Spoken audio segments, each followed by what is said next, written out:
느닷없는 비상계엄과 탄핵 정국의 후폭풍이 우리 연말을 휘감고 있습니다. 이번 주 주목받은 소식을 픽했습니다. 주간 뉴스 한판 시작합니다.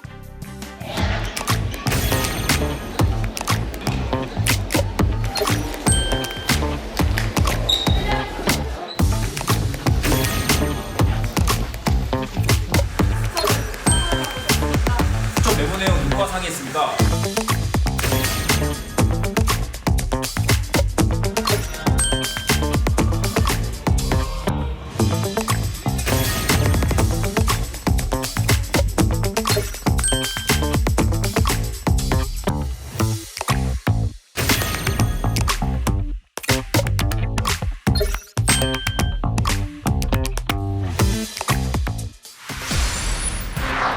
요즘 30년 전 한 기업인이 한 말이 다시 주목받고 있습니다. 우리나라 정치는 사류, 관료 조직은 삼류, 기업은 이류다. 고 이건희 삼성그룹 회장이 1995년에 했던 말인데요. 한 나라를 대표하는 얼굴하면 흔히들 대통령을 먼저 떠올리곤 하죠. 미국의 새 정부 출범이 임박한 지금, 우리나라는 비상계엄에 이어 탄핵 정국까지 겹치며 불확실성이 커지고 있습니다. 세계 경제와 안보 지형에 어떤 변화가 생길지 모르는 가운데 우리 기업인들이 민간 외교 사절을 자처하며 정치 공백을 채우고 있습니다.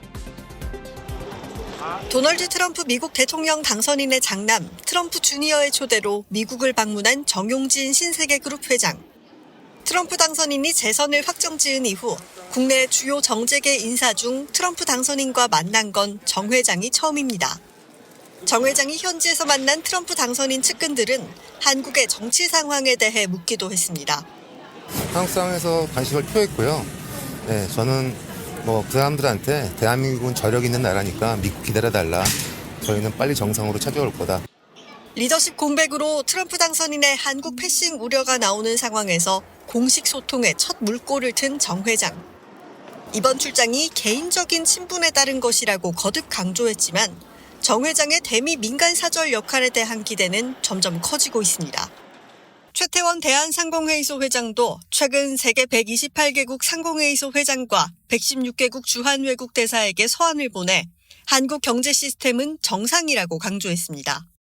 최 회장은 한국의 높은 회복 탄력성과 안정적인 시장 경제 시스템을 바탕으로 당면한 어려움을 빠르게 극복해낼 것이라고 밝혔습니다. 대한상의가 해외 인사들에게 대규모로 회장명의 서한을 보낸 건 처음 있는 일입니다. 차기 2.0 정부가 일론 머스크를 수장으로 세워서 또 모든 관료주의를 타파하는 것이 하나의 어떤 테마거든요. 우리 기업인들도 직접 민간 외교를 펼치는 것이 오히려 바람직할 수 있다고 생각합니다. 트럼프 당선인이 기업인 출신인 만큼 전통적인 통상 외교 방식보다 기업인들과의 협상으로 성과를 낼 가능성도 크다는 겁니다. 연합뉴스TV 김주영입니다.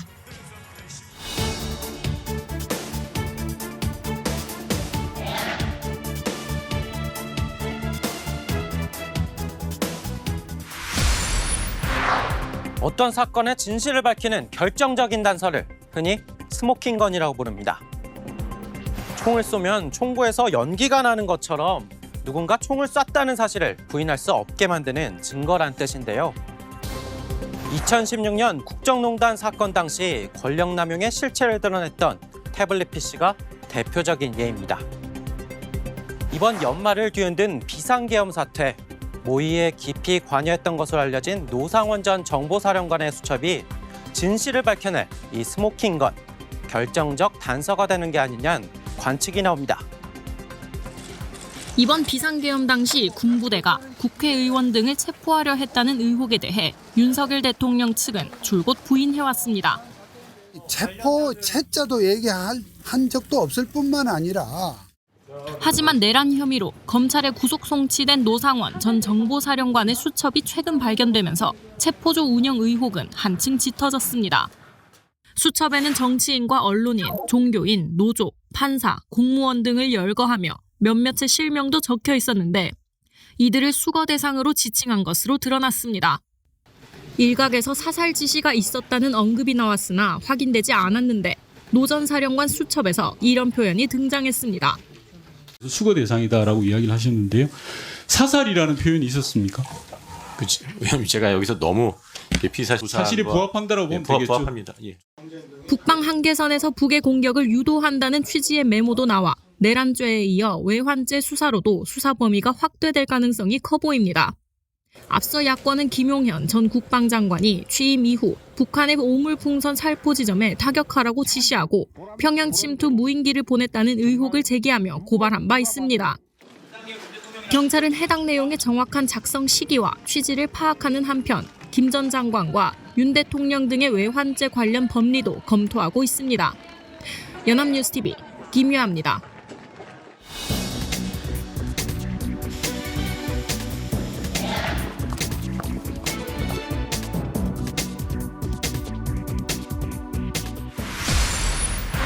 세계 최초의 문자 메시지가 무엇인지 아시나요? 1992년 영국 통신사 보다폰의 엔지니어 닐 페버스가 보낸 메리 크리스마스였습니다. 단순한 말 한마디였지만 기술 진보와 함께 따뜻한 마음을 전하기 충분했는데요. 올해도 어김없이 아기 예수의 탄생을 기리는 성탄절이 돌아왔습니다. 전국 혼란 속에 그 어느 때보다 평안과 화합을 기원하는 목소리가 곳곳에서 터져나왔습니다. 말구유에 안치된 아기 예수 앞, 두 손을 모으고 다가올 한 해의 평안을 기도합니다. 뚝 떨어진 기온에도 성당 앞에는 성탄 미사에 참여하기 위한 긴 줄이 이어졌습니다. 정수택 대주교는 그 어느 때보다 큰 혼란과 갈등 속에서 한 해의 마지막을 보내는 상황을 위로하며 민주주의 회복과 정의로운 질서 회복을 위해 함께 노력해야 한다고 강조했습니다. 전국의 교회에서도 아기 예수 탄생을 축하하는 예배가 열렸습니다. 목회자들은 비상계엄 후 갈등의 시간을 보내는 국민에게 하나님의 크신 위로가 함께하길 바라는 마음을 전했습니다. 성탄 예배에는 국민의힘 권성동 대표 권한대행 겸 원내대표와 더불어민주당 이재명 대표 등 여야 정치인들이 모두 참석했습니다. 연합뉴스TV 신세롬입니다.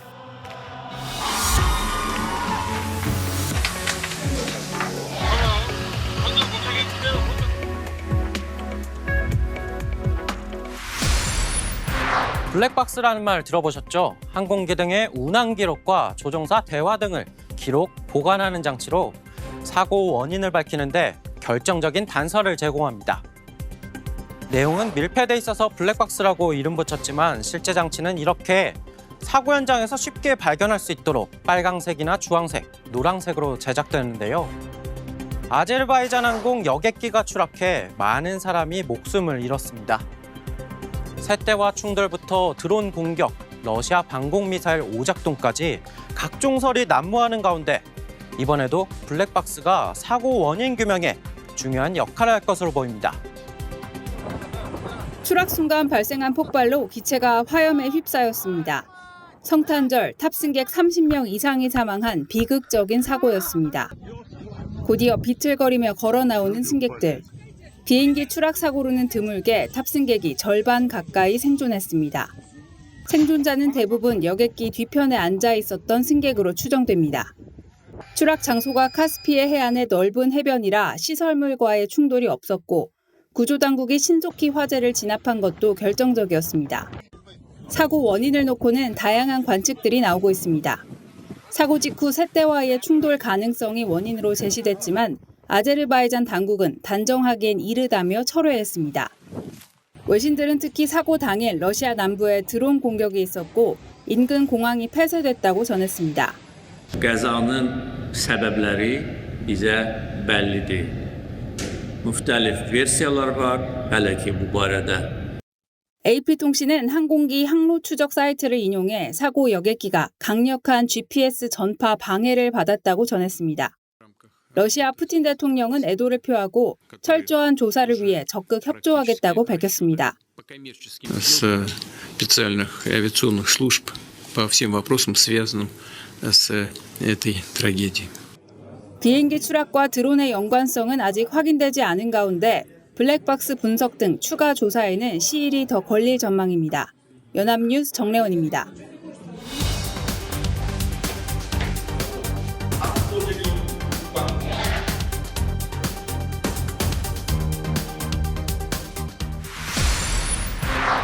올해도 전쟁의 포성은 멈추지 않았습니다.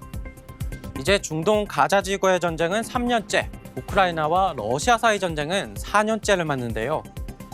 우크라이나 전쟁은 올해 북한군까지 투입돼 세계를 놀라게 했죠. 상황은 좋지 않아 보입니다. 북한 사상자는 이미 3,000명을 넘어섰다는 분석도 나오고 보급로가 끊겨서 마실 물도 부족하다고 합니다. 최근엔 사망한 북한군의 모습과 유품도 속속 공개되고 있는데 한 수첩 속엔 드론 공격 대비 전술이 담겨 주목받았습니다. 그런데 살아있는 미끼, 그러니까 사람을 미끼로 썼다는 분석이 나옵니다. 우크라이나 특수부대가 쿠르스크에서 작전을 수행 중이던 북한 병사를 포로로 잡았다고 우크라이나의 군사 전문 매체가 보도했습니다. 우크라이나 특수부대는 상당한 상처를 입은 것으로 보이는 북한군 추정의 남성 사진을 SNS에 공유했습니다. 국가정보원은 이날 우방 정보기관과의 정보 공유를 통해 생포됐던 북한군은 부상이 심해 바로 사망했다고 밝혔습니다.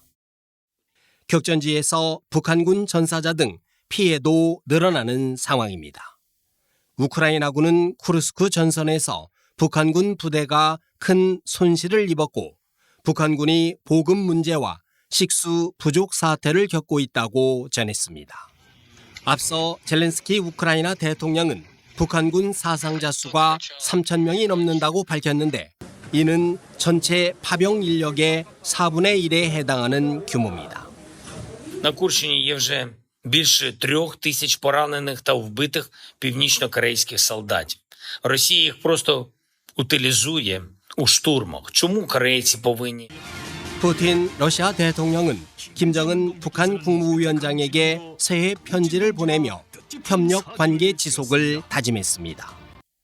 푸틴 대통령은 서한에서 지난 6월 체결한 북러 조약을 언급하면서 2025년에는 위험에 대처하는 노력을 더 일치시킬 것이라고 밝혔습니다.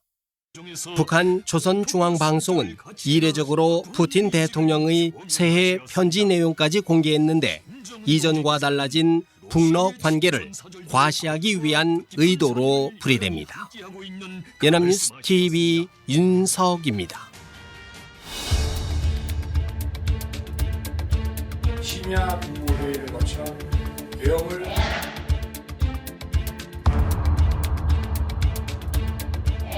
오늘 준비한 내용은 여기까지입니다. 다음 주 토요일에 다시 찾아뵙겠습니다. 주간 뉴스 한판이었습니다.